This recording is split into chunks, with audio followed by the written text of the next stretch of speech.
നമസ്കാരം.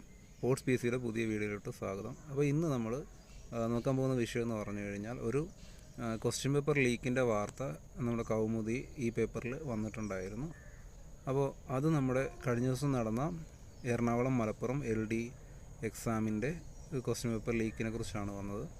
അപ്പോൾ ഒരിക്കലും നമ്മൾ ഇത് നെഗറ്റീവ് സെൻസിൽ എടുക്കേണ്ട കാര്യം ഇതിൻ്റെ ഈ ന്യൂസ് എത്രത്തോളം ജെന്യുവൻ ആണ് എന്നുള്ളത് റെഡി ആയിട്ടില്ല, നമുക്ക് അറിവായിട്ടില്ല. കാര്യമെന്ന് പറയുമ്പോൾ LDCയുടെ എക്സാമിൻ്റെ ക്വസ്റ്റ്യൻ പേപ്പർ സൈറ്റിൽ എക്സാമിൻ്റെ തലേദിവസം വന്നതായിട്ട് 2 days ago എന്നാണ് ഇപ്പോൾ നോക്കുമ്പോഴത്തേക്ക് കാണിക്കുന്നത്. ഇപ്പോൾ ഇന്ന് 6-ാം തീയതിയാണ്. ഇന്ന് നോക്കുമ്പോഴത്തേക്ക് കാണിക്കുന്നത് 2 days ago ആണ് സൈറ്റിൽ കാണിക്കുന്നത്. അപ്പോൾ ഇന്നത്തെ ഡേറ്റ് 6, ഇന്നലെ 5-ാം തീയതി നടന്ന എക്സാമാണ്. അപ്പോൾ ഒരിക്കലും 2 days ago കാണിക്കേണ്ടതല്ല. ചിലപ്പോൾ അത് 2 days ago അപ്ലോഡ് ചെയ്തിട്ട് പിന്നീടത് ലോക്കാക്കി ഇട്ടതാകാം. PSC ലോക്കാക്കി ഇട്ടിട്ട് ഇന്നലെ മാത്രം ഓപ്പൺ ആക്കിയതുമാകാം. അപ്പോൾ ഇതിനെക്കുറിച്ചൊരു ഔദ്യോഗികമായിട്ടുള്ള കൺഫർമേഷൻ ഒന്നും PSC ഇതുവരെ വന്നിട്ടില്ല. നമുക്ക് പറയാൻ പറ്റില്ല. കാര്യം എന്ന് വെച്ച് കഴിഞ്ഞാൽ നമ്മളൊരിക്കലും PSC നെഗറ്റീവ് സെൻസിൽ ഒരു കാര്യം ചെയ്യുമെന്ന് നമുക്ക് വിശ്വസിക്കാനാവില്ല. അതുകൊണ്ട് തന്നെ നമ്മൾ ഈ ന്യൂസിനെ ഒരു ജാഗ്രത എന്നുള്ള രീതിക്ക് മാത്രം കണ്ടാൽ മതി. എക്സാം എഴുതിയ ഒരാളെന്ന നിലയ്ക്ക് നമ്മൾ എന്തായാലും ഇത് അറിയേണ്ടതാണ്. ബാക്കിയുള്ള ജില്ലക്കാരെന്നുള്ള നിലയ്ക്കും നമ്മൾ ബാക്കി എല്ലാവരും ഇത് അറിയേണ്ട കാര്യം തന്നെയാണ്. അതുകൊണ്ടാണ് ഇത് ഫോർവേഡ് ചെയ്യുന്നത്. ഇൻ കേസ് ഇതിൽ ജെന്യൂനിറ്റി ഉണ്ടെങ്കിൽ ഉറപ്പായിട്ടും നമ്മൾ ഇതിനെ റെസ്പോണ്ട് ചെയ്യേണ്ടി വരും. റെസ്പോണ്ട് ചെയ്യുമെന്ന് പറഞ്ഞു കഴിഞ്ഞാൽ നമ്മളത് PSCയിൽ ചോദിക്കുകയൊക്കെ ചെയ്യേണ്ടി വരും. നമ്മളെങ്ങനെയാണെന്ന് വെച്ച് കഴിഞ്ഞാൽ മലപ്പുറം എറണാകുളം എക്സാം എഴുതിയവർ അതിനെക്കുറിച്ചൊന്ന് ഫോളോ അപ്പ് ചെയ്യുക. അതിൻ്റെ ന്യൂസ് ശരിയാണോ ഇല്ലയോ എന്നുള്ളത് ഒന്ന് ഫോളോ അപ്പ് ചെയ്യുക. അപ്പോൾ വേറെ ഒന്നുമില്ല, ഇതിൻ്റെ PSCയുടെ ഔദ്യോഗിക കൺഫർമേഷൻ വന്നതിന് ശേഷം നമുക്കതിനെക്കുറിച്ച് കൂടുതൽ അറിയാൻ പറ്റും. ഇനി ഇത്തരത്തിലുള്ള ന്യൂസുകളും കാര്യങ്ങളുമെല്ലാം ഒരു PSC ഉദ്യോഗാർത്ഥിയെ സംബന്ധിച്ചോളം സ്ഥിരം വന്നു പോകാവുന്ന കാര്യങ്ങളാണ്. ഇപ്പോൾ യൂണിവേഴ്സിറ്റി LGSൻ്റെ എക്സാമിന് എഴുതിയ ആൾക്കാർക്കറിയാം ഇതുപോലെ ഉള്ളൊരു വൺ ഷോക്കിംഗ് ന്യൂസാണ് അവർക്ക് വന്നത്. എന്താണെന്ന് വെച്ച് കഴിഞ്ഞാൽ ഒന്നാമത്തെ കാര്യം, കോർട്ട് കേസും മറ്റുമായിട്ട് അവരുടെ ലിസ്റ്റ് അനന്തമായിട്ട് നീണ്ടു. പിന്നീട് ലിസ്റ്റ് വന്നപ്പോൾ 3000 പേരുടെ ലിസ്റ്റ് ഇടുന്നതിന് പകരം വന്ന ലിസ്റ്റ് 1000 പേരുടെ 1200 പേരുടെ മെയിൻ ലിസ്റ്റോളാണ് വന്നത്. അപ്പോൾ അത്രയും കുറഞ്ഞ ലിസ്റ്റ് ഇട്ടിട്ട് 81 എന്ന് പറഞ്ഞാൽ ഭീമമായൊരു കട്ട് ഓഫ്. എപ്പോഴും 81-ന് മുകളിൽ ഒരുപാട് പേരുള്ളത് കൊണ്ടാണ് 1000 പേരുടെ ലിസ്റ്റ് ഇട്ടപ്പോൾ അത്രയും കട്ട് ഓഫ് വന്നത്. എങ്കിലും ഒരു 3000 പേരുടെ ലിസ്റ്റ് ഇടാമായിരുന്ന ഒരു പോസ്റ്റാണ്. കാര്യം എങ്ങനെയായാലും ആ ലിസ്റ്റ് വളരെ വേഗം തീർന്നു പോകുന്ന രീതിയിലാണ് ഒരു 2 വർഷമെങ്കിലും ലാസ്റ്റ് ചെയ്യാൻ പറ്റാത്തത്രയും കുറഞ്ഞ കാൻഡിഡേറ്റ്സിനെയാണ് ലിസ്റ്റിൽ ഉൾപ്പെടുത്തിയിരിക്കുന്നത് യൂണിവേഴ്സിറ്റി LGS. അപ്പോൾ ഇതുപോലെയുള്ളൊരു വാർത്തകൾ എപ്പോഴും PSCയുടെ ഭാഗത്തുനിന്ന് വരുമ്പോഴത്തേക്ക് അതൊരു നിരാശാജനകമാണ്. പിന്നെ നമുക്ക് അറിയാം, നീറ്റിൻ്റെ എക്സാമിനും ഇതുപോലുള്ള പ്രോബ്ലംസൊക്കെ വന്നതാണ്. നീറ്റ് എക്സാം, അതായത് ഓൾ ഇന്ത്യ മെഡിക്കൽ എക്സാമിൻ്റെ കാര്യത്തിന് ഇങ്ങനെയുള്ള പ്രോബ്ലം വന്നതാണ്. അപ്പോൾ പല എക്സാംസിനും ഇപ്പോൾ AI കാര്യങ്ങളൊക്കെ കൂടുതൽ വ്യാപകമായതോടെ ഇതേപോലുള്ള സെക്യൂരിറ്റി ഇഷ്യൂസ് ഒരുപാട് വരുന്നതാണ്. അപ്പോൾ ഇതിൻ്റെ ജെന്യൂനിറ്റി അറിഞ്ഞ ശേഷം മാത്രം നമുക്ക് പ്രതികരിക്കാം. അല്ലാതെ നമ്മൾ ഒരിക്കലും അതിനെക്കുറിച്ച് പാനിക്കേണ്ട ആവശ്യമില്ല. ഒരു PSC ഉദ്യോഗാർത്ഥികളെ സംബന്ധിച്ചോളം 3 വർഷം 4 വർഷം അല്ലെങ്കിൽ എന്ത് ഗവൺമെൻറ് ജോലി എക്സാം എഴുതുന്ന ആളാണെങ്കിലും ഒരു 3 വർഷം 4 വർഷം അതിൻ്റെ പുറകെ നടക്കുക, അതുകൊണ്ടുണ്ടാകുന്ന പ്രോബ്ലംസൊക്കെ നമ്മൾ തരണം ചെയ്യുക എന്നുള്ളത് അയാളെ സംബന്ധിച്ചോളം ഒഴിച്ചുകൂടാൻ പറ്റാത്തൊരു കാര്യമാണ്. UPSC പഠിക്കുന്ന ആൾക്കാരാണെങ്കിലും സിവിൽ സർവീസ് പഠിക്കുന്ന ആൾക്കാരാണെങ്കിലും ഒക്കെ ഇങ്ങനെ പ്രോബ്ലംസ് വരാറുള്ളതാണ്. അപ്പോൾ ഈ ഒരു കേസിൽ സംഭവിച്ചത് എന്താണെന്ന് വെച്ച് കഴിഞ്ഞാൽ നമ്മുടെ ഈ സെയിം ക്വസ്റ്റ്യൻ പേപ്പർ വരുന്ന ഒരു ക്വസ്റ്റ്യൻ പേപ്പർ സെറ്റ് എക്സാമിൻ്റെ തലേദിവസം എന്നുള്ളൊരു ഡേറ്റിൽ, അതായത് ഇന്ന് നോക്കുമ്പോൾ 2 days ago എന്ന് പറഞ്ഞ ഡേറ്റിൽ സൈറ്റിൽ കാണിച്ചു. ആ ലിങ്കിൽ ക്ലിക്ക് ചെയ്യുമ്പോഴത്തേക്ക് ഇതേ 100 ക്വസ്റ്റ്യൻസ്, ഇന്നലെ നടന്ന എക്സാമിൻ്റെ അതേ 100 ക്വസ്റ്റ്യൻസ് ആ ഒരു സൈറ്റിൽ നിന്ന് കിട്ടുമായിരുന്നു, കേരള PSCയുടെ സൈറ്റിൽ നിന്ന് കിട്ടുമായിരുന്നു. ഇതായിരുന്നു ശരിക്കും നടന്ന സംഭവം. ഓക്കെ, അപ്പോൾ ഇത് എത്രത്തോളം ജെന്യുവൻ ആണെന്നുള്ളത് നിങ്ങൾ ചെക്ക് ചെയ്യുക. ഓട്ടോമാറ്റിക്കലി അതിൻ്റെ കൺഫർമേഷൻ PSCയുടെ ഭാഗത്തു നിന്ന് വരും. എങ്ങനെ പോയാലും നല്ല രീതിയിൽ സുതാര്യമായിട്ടുള്ളൊരു ഓർഗനൈസേഷൻ തന്നെയാണ് PSC. അതിൻ്റെ എക്സാം നടത്തിപ്പിൻ്റെ കാര്യത്തിൽ ചെറിയ പ്രോബ്ലംസ്, നമ്മൾ പ്രൊവിഷണൽ കീ ഫൈനൽ കീ എന്ന് പറയുമ്പോഴത്തേക്ക് കുറച്ച് പ്രോബ്ലംസ് വരുമെങ്കിലും ഒരു ജെന്യൂനിറ്റി ഉള്ള ഒരു സ്ഥാപനം തന്നെയാണ് PSC. അതുകൊണ്ടാണ് നമ്മൾ ഇത്രയും പേര് അപ്ലൈ ചെയ്യുകയൊക്കെ ചെയ്യുന്നത്. അപ്പോൾ ഇത്രയാണ് പറയാനുള്ളത്. പിന്നെ നമുക്ക് പറയാനുള്ളൊരു കാര്യം എന്ന് വെച്ച് കഴിഞ്ഞാൽ എങ്ങനെ ഇങ്ങനെയുള്ള കാര്യങ്ങളെ അപ്രോച്ച് ചെയ്യാമെന്നുള്ള കാര്യമാണ്.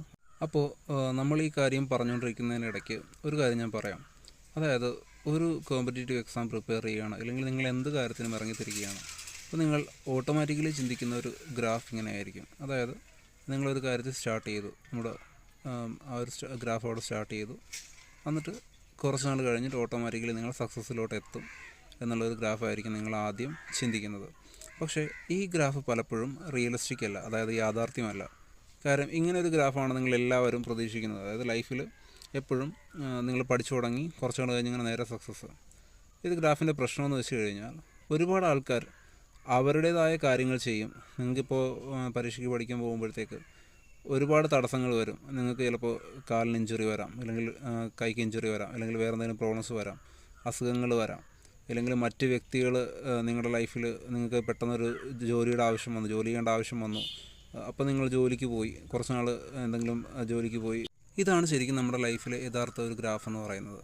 ഓക്കെ, ആ ഗ്രാഫിൽ എന്താ കാണുന്നത്? ഫെയിലുവർ താഴത്ത്, പിന്നീട് ഒരു സക്സസ്, പിന്നെ ഒരു ഫെയിലുവർ, പിന്നെ സക്സസ്, പിന്നെ ചെറിയൊരു സക്സസ്, പിന്നെ ഫെയിലുവർ, പിന്നെ സക്സസ്. ഇങ്ങനെ പോയി അവസാനം നമ്മൾ ഫുൾ പൊട്ടൻഷ്യലിലോട്ട് എത്തുന്ന ഗ്രാഫിൻ്റെ ഏറ്റവും മുകളിലായിട്ട് ഫുൾ പൊട്ടൻഷ്യൽ എന്ന് പറഞ്ഞ ഇതിലോട്ട് എത്തുന്ന ഇതുവരെ ആ ഗ്രാഫ് പോയിക്കൊണ്ടിരിക്കും. ആ ഒരു ഫുൾ പൊട്ടൻഷ്യലിൽ എത്തുന്നതിന് മുമ്പേ ഒരുപാട് ഫെയിലുവേഴ്സ്, നമ്മൾ അസുഖങ്ങളാകട്ടെ, ഇല്ലെങ്കിൽ നമുക്ക് പരീക്ഷയിലെ തോൽവികളാകട്ടെ, ഈ താഴെ കാണുന്ന ഫെയിലുവേഴ്സ് എല്ലാം ഓരോ പരീക്ഷയിലെയും തോൽവികളായിരിക്കും, അല്ലെങ്കിൽ ലൈഫിലുണ്ടാകുന്ന ഓരോ സെറ്റ് ബാക്കുകളായിരിക്കും, ഒരു പ്രിയപ്പെട്ട ഒരാളെ നഷ്ടപ്പെടുന്നത്, ഇങ്ങനെ എന്ത് വേണമെങ്കിലും ആകാം. ഇതെല്ലാം നിങ്ങളുടെ ലൈഫിനെ സ്വാധീനിച്ച് അവസാനം മാത്രമാണ് നിങ്ങൾ സക്സസ്സിലോട്ടെത്തുന്നത്. അപ്പോൾ നിങ്ങൾക്കൊരു ചോദ്യം ചോദിക്കും, ഒരു എക്സാമിന് ഇറങ്ങി തിരിച്ചു കഴിഞ്ഞാൽ എത്ര നാൾ കൊണ്ട് ആ എക്സാം കിട്ടും? LDC എക്സാം, എന്ത് എക്സാമാണ്, civil service exam, SSC exam, ഇതിന് എത്ര നാളെടുക്കും അത് കിട്ടാൻ? അങ്ങനെ ഒരു ഡെഫിനറ്റ് ടൈം പീരീഡ് ഇല്ല. നിങ്ങൾ ആദ്യം മനസ്സിലാക്കേണ്ട കാര്യം, ഒരു എക്സാം പഠിക്കാനായിട്ട് 2 വർഷം വേണമെന്നോ 3 വർഷം വേണമെന്നോ 6 മാസം വേണമെന്നോ ഒന്നുമില്ല. നിങ്ങൾ തീരുമാനിക്കുകയാണ് 3 മാസം കൊണ്ടൊരു എക്സാം പഠിച്ചു തീർക്കും, അല്ലെങ്കിൽ 2 മാസം കൊണ്ടൊരു എക്സാം പഠിച്ചു തീർക്കും. നിങ്ങളെ കൊണ്ടത് സാധിക്കും. ഇതിനിടയിൽ നിങ്ങൾ ബാക്കി ഉണ്ടാകാൻ ചാൻസുള്ള ആ ഫെയിലുവേഴ്സ്, അല്ലെങ്കിൽ ഡിസ്ട്രാക്ഷൻസ്, നിങ്ങളുടെ തടസ്സങ്ങൾ ഉണ്ടാകാൻ സാധ്യതയുള്ള എല്ലാ കാര്യങ്ങളെയും നിങ്ങൾ മാറ്റി നിർത്തുക, അതിനെല്ലാം ഒഴിവാക്കി നിർത്തുക. ഫോൺ നിങ്ങൾക്ക് തടസ്സമാണെങ്കിൽ ഫോൺ സ്വിച്ച് ഓഫ് ആക്കി മാറ്റി വെക്കുക. ജോലി ചെയ്യുന്ന ആൾക്കാരാണെങ്കിൽ വെളുപ്പിനെ സമയത്ത് എഴുന്നേറ്റിരുന്ന് പഠിക്കുക. പഠിച്ചിട്ട് ആ പഠിക്കുന്ന ടൈം ഫോൺ സ്വിച്ച് ഓഫ് ആക്കി വെക്കുക. നിങ്ങൾക്ക് വേണമെങ്കിൽ നിങ്ങൾ പ്രൈവറ്റ് ജോലി ചെയ്യുന്നവരാണ്, ആ ജോലി ഉപേക്ഷിച്ചിട്ട് നിങ്ങൾക്ക് പഠിക്കുക ഒരു എക്സാമിന്, ഒരു കുഴപ്പമില്ല, ആരും ചോദിക്കില്ല. അപ്പോൾ നിങ്ങൾ ചോദിക്കും, ഒരുപാട് ജോലി ഇല്ലല്ലോ, ഒരു ജോലി പോയാൽ വേറെ ജോലി ഉണ്ടോ? അങ്ങനെയല്ല, നിങ്ങൾക്ക് ലീവ് എടുത്ത് നിന്ന് പഠിക്കാം. എന്ത് എക്സാമിനും നിങ്ങൾക്ക് ലീവ് എടുത്ത് പഠിക്കാം. നിങ്ങളുടെ സ്വാതന്ത്ര്യമാണ്. നിങ്ങൾക്ക് ഇഷ്ടമുണ്ടെങ്കിൽ മാത്രം. ഒരിക്കലും എൻ്റെ അഭിപ്രായങ്ങൾ മാത്രമാണ് പറയുന്നത്. ജോലി ഉപേക്ഷിച്ച് വരെ എക്സാംസിന് ഞാൻ പ്രിപ്പയർ ചെയ്തിട്ടുണ്ട്. ആ എക്സാം കിട്ടിയോ ഇല്ലയോ എന്നുള്ളതല്ല, എക്സാംസിന് ഞാൻ പ്രിപ്പയർ ചെയ്തിട്ടുണ്ട്. അത് പലരും അങ്ങനെ പ്രിപ്പയർ ചെയ്യുന്നവരുണ്ട്. ഇപ്പോൾ LSGS എക്സാം, പഞ്ചായത്ത് സെക്രട്ടറി എക്സാമിന് എൻ്റെ പരിചയത്തിലുള്ള ഒരു ഫ്രണ്ടിൻ്റെ കൂടെ വർക്ക് ചെയ്യുന്ന ആളെന്ന് പറഞ്ഞാൽ പരിചയമുള്ള, പുള്ളിയുടെ ഓഫീസിൽ വർക്ക് ചെയ്യുന്നതല്ല, പരിചയമുള്ള ഒരാൾ സെക്രട്ടേറിയറ്റിലാണ് വർക്ക് ചെയ്യുന്നത്. അപ്പോൾ സെക്രട്ടേറിയറ്റ് അസിസ്റ്റൻ്റായിട്ട് വർക്ക് ചെയ്യുവാണ്. അപ്പോൾ 3 മാസം ലീവ് എടുത്തിട്ടാണ് പഞ്ചായത്ത് സെക്രട്ടറി എക്സാമിന് പുള്ളി പഠിക്കുന്നത്. ആ സെക്രട്ടേറിയറ്റ് അസിസ്റ്റൻ്റിൽ നിന്ന് 3 മാസം ലീവ് എടുത്തിട്ട് ഗസ്റ്റ് പോസ്റ്റ് ആയിട്ടുള്ള പഞ്ചായത്ത് സെക്രട്ടറി എക്സാമിന് പഠിക്കുന്നത്. അപ്പോൾ നമ്മൾ നോക്കുമ്പോഴത്തേക്ക് 3 മാസം ലീവ്, ഇല്ലെങ്കിൽ എന്തിനാണ് അങ്ങനെ ജോലിയുടെ ഇത് കളഞ്ഞിട്ട് പഠിക്കുന്നതെന്ന് ചോദിക്കുമ്പോഴത്തേക്ക് അത് അവർക്കറിയാം, ആ ജോലി പഠിച്ചാൽ കിട്ടുന്നതാണെന്ന് അവർക്കറിയാം. അതാണ് ഏറ്റവും പ്രധാനം. LGS എക്സാം പഠിക്കാനായിട്ട് 2 ആഴ്ച മതി എന്ന് പറഞ്ഞാൽ നിങ്ങൾ ചിലപ്പോൾ ചോദിക്കും, 2 ആഴ്ച കൊണ്ട് എങ്ങനെ LGS എക്സാം പഠിക്കും? അപ്പോൾ എന്താ, 500 പേജ് മാത്രമാണ് LGS എക്സാമിൻ്റെ സിലബസ്. 2 ആഴ്ച എന്ന് പറയുമ്പോഴത്തേക്ക് ഒരിക്കലും 3 മണിക്കൂർ കൊണ്ട് 3 മണിക്കൂർ വെച്ച് 2 ആഴ്ചയല്ല. എനിക്കറിയാം LGS എക്സാം എത്രത്തോളം ഡീപ്പാണെന്നുള്ളത്. 3 മണിക്കൂർ വെച്ച് 2 ആഴ്ച പഠിക്കുക എന്നുള്ള, ഒരു ദിവസം എന്ന് പറഞ്ഞാൽ 24 മണിക്കൂറുണ്ട്. അതിൽ 8 മണിക്കൂർ ഉറങ്ങാൻ ചിലവാക്കി, 2 മണിക്കൂർ ബാക്കിയുള്ള കാര്യങ്ങൾ ചിലവാക്കിയാലും പിന്നെയും 14 മണിക്കൂറൊക്കെ പഠിക്കുന്ന, 14 മണിക്കൂറിന് മുകളിൽ പഠിക്കുന്ന ഒരുപാട് UPSC കാൻഡിഡേറ്റ്സും, പിന്നെ ഞാൻ പഠിപ്പിക്കുന്ന സ്ഥാപനങ്ങളിൽ മെഡിക്കൽ എൻട്രൻസ് എക്സാമിൻ്റെ ക്ലാസ്സൊക്കെ എടുക്കുന്നുണ്ട്. ആ സ്ഥാപനങ്ങളിലെ പിള്ളേരൊക്കെ 14 മണിക്കൂറൊക്കെ പഠിക്കുന്ന സ്റ്റുഡൻസ് ഉണ്ട്. റിപ്പീറ്റേഴ്സ് ആയിട്ടുള്ള പിള്ളേരൊക്കെ, ഞങ്ങളൊക്കെ എൻട്രൻസിൻ്റെ ടൈമിൽ പഠിച്ചുകൊണ്ടിരുന്ന സമയത്ത് റിപ്പീറ്റർ സ്റ്റുഡൻസൊക്കെ ഒരു ദിവസം 16 മണിക്കൂറൊക്കെ അവധി ദിവസങ്ങളിലൊക്കെ പഠിക്കുമായിരുന്നു. അപ്പോൾ 16 മണിക്കൂർ എങ്ങനെ പോസിബിൾ ആണെന്ന് വെച്ച് കഴിഞ്ഞാൽ അവർ 6 hours സ്ലീപ്പ് ചെയ്യത്തുള്ളൂ. നമ്മളിപ്പോൾ സ്ലീപ്പ് കുറച്ചുകൊണ്ട് ഒരിക്കലും ഒരു എക്സാമിന് പ്രിപ്പയർ ചെയ്യാൻ ഞാൻ പറയത്തില്ല. സ്ലീപ്പ് കുറയ്ക്കുന്നത് എപ്പോഴും അപകടകരമാണ്. നമുക്ക് 8 മണിക്കൂർ സ്ലീപ്പ് എന്തായാലും വേണം. സ്ലീപ്പ് കുറച്ച് കഴിഞ്ഞാലുള്ള പ്രോബ്ലംസ് എന്ന് പറയുമ്പോഴത്തേക്ക് നമുക്ക് ഒരുപാട് രോഗങ്ങൾ ശരീരത്തിലോട്ട് അട്രാക്റ്റഡ് ആവും. അപ്പോഴത്തേക്കും ആ രോഗങ്ങൾ വരാതിരിക്കണമെങ്കിൽ നമ്മൾ മാക്സിമം ഇല്ലെങ്കിൽ മിനിമം 8 hours സ്ലീപ്പ് ചെയ്യണം. നമ്മുടെ ശരീരത്തിന് ആവശ്യമുള്ള രീതിയിലുള്ള സ്ലീപ്പ് നമുക്ക് വേണം. 8 hours മിനിമം നമുക്ക് ആവശ്യമുണ്ട്. അപ്പോൾ ആ സ്ലീപ്പ് കഴിഞ്ഞിട്ട് ബാലൻസുള്ള ടൈമിൽ നമുക്ക് പഠിക്കുക എന്നുള്ളതാണ് പ്രധാനം.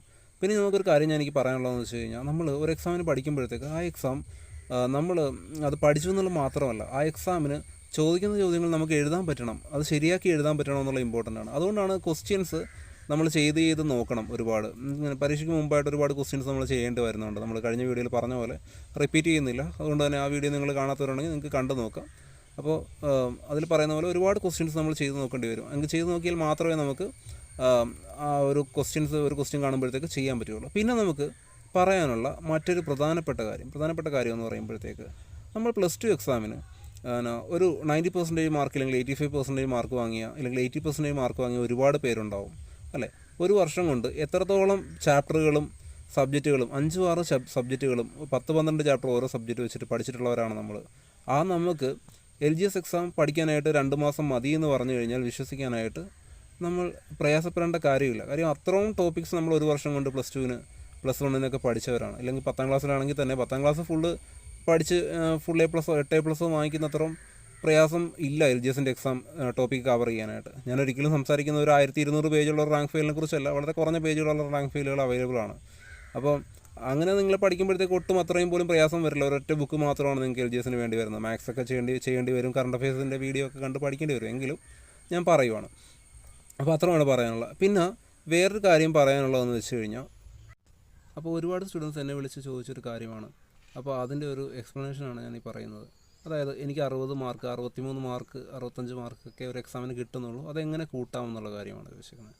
അപ്പോൾ അത് കൂട്ടാനുള്ള കുറച്ച് സജഷൻസ് മാത്രം, നിങ്ങളെ ഹെൽപ്പ് ചെയ്യാനുള്ള സജഷൻസാണ് ഞാൻ ഈ പറയുന്നത്. അതായത് നിങ്ങൾക്കിപ്പോൾ 70 എണ്ണം പോസിറ്റീവ്, 21 എണ്ണം നെഗറ്റീവ്, 91 എണ്ണം അറ്റൻഡ് ചെയ്ത് 70 പോസിറ്റീവ് 21 നെഗറ്റീവ് വന്നതെന്ന് വിചാരിക്കുക. അപ്പോൾ നിങ്ങൾക്ക് വരുന്ന മാർക്ക് 63 മാർക്കാണ്. LGS എക്സാം പോലുള്ള എക്സാമിൻ്റെ കണ്ടസ്റ്റിലാണ് ഞാൻ ഈ പറയുന്നത്. ഏത് എക്സാമിനും നിങ്ങൾക്ക് ഇത് ആപ്ലിക്കബിൾ ആണ്. ടോപ്പ് റാങ്ക് വാങ്ങിക്കുന്ന ആൾക്കാരുടെ കാര്യം വെച്ചാണ് പറയുന്നത്. അപ്പോൾ 70 പോസിറ്റീവ് 21 നെഗറ്റീവ് വെച്ച് നിങ്ങൾക്ക് 70-ൽ നിന്ന് 7 മാർക്ക് കുറഞ്ഞു, മൊത്തം 91 അറ്റൻഡ് ചെയ്തു, 63 മാർക്കാണ് നിങ്ങൾക്ക് വരുന്നത്. അപ്പോൾ നിങ്ങൾ ഓട്ടോമാറ്റിക്കായിട്ട് ചെയ്യേണ്ടത്, നിങ്ങളുടെ പോസിറ്റീവ് മാർക്ക് കൂട്ടുക, നെഗറ്റീവ് മാർക്ക് കുറയ്ക്കുക. ഇതാണ് നിങ്ങൾ ചെയ്യേണ്ട പ്രധാന കാര്യം. പോസിറ്റീവ് മാർക്ക് കൂട്ടണമെങ്കിൽ നിങ്ങൾ പഠിക്കണം, തിയറി പഠിക്കണം. തിയറി കറക്റ്റായിട്ട് സിലബസ് ഫുള്ളായിട്ടിരുന്ന് പഠിക്കണം. അപ്പോൾ 70 പോസിറ്റീവ് എന്നുള്ളത് 80 പോസിറ്റീവായി മാറും. പിന്നെ നിങ്ങൾ ഒരുപാട് ക്വസ്റ്റ്യൻസ് പ്രാക്ടീസ് ചെയ്യുമ്പോൾ നിങ്ങൾക്ക് അതിൻ്റെ കാര്യങ്ങൾ ഞാൻ നേരത്തെ പറഞ്ഞ പോലെ കഴിഞ്ഞ വീഡിയോയിൽ നിങ്ങൾക്ക് നോക്കുകയാണെങ്കിൽ മനസ്സിലാവും എങ്ങനെ ക്വസ്റ്റ്യൻസ് പ്രാക്ടീസ് ചെയ്യാമെന്നുള്ളത്. അപ്പോൾ ഒരുപാട് ക്വസ്റ്റ്യൻസ് പ്രാക്ടീസ് ചെയ്യുമ്പോഴത്തേക്ക് 21 നെഗറ്റീവ് എന്നുള്ളത് 15 നെഗറ്റീവായിട്ട് കുറയും. അപ്പോൾ 80 പോസിറ്റീവ് മാർക്കും 15 നെഗറ്റീവ് മാർക്കും എല്ലാം കൂടി ചേർത്ത് നിങ്ങൾക്ക് 75 മാർക്കായിട്ട് മാറും. 63 മാർക്ക് നേരെ 75 മാർക്കായി. 75 മാർക്കാകുമ്പോൾ ഒരു കാര്യമുണ്ട്, 80 + 15 95 എണ്ണം നിങ്ങൾ അറ്റൻഡ് ചെയ്തിട്ടുണ്ട്, അത് ഓർക്കുക. 95 എണ്ണം നിങ്ങൾ അറ്റൻഡ് ചെയ്യുമ്പോഴാണ് നിങ്ങൾക്ക് 75 മാർക്ക് ആകുന്നത്. ഓക്കെ, അപ്പോൾ 80 + 15 95 അറ്റൻഡ് ചെയ്ത് 80 ശരി 15 തെറ്റ്. അപ്പോൾ നിങ്ങൾക്ക് വരുന്നത് 80-ൽ നിന്ന് 5 മാർക്ക് നിങ്ങൾക്ക് കുറയും, 15 നെഗറ്റീവിൻ്റെ. അങ്ങനെ 75 മാർക്കിലോട്ട് നിങ്ങൾ എത്തും. ഇനിയും നിങ്ങൾ ചെയ്യേണ്ടത് നിങ്ങളുടെ തിയറി പോർഷൻസ് കൂടുതൽ ശക്തമാക്കുക.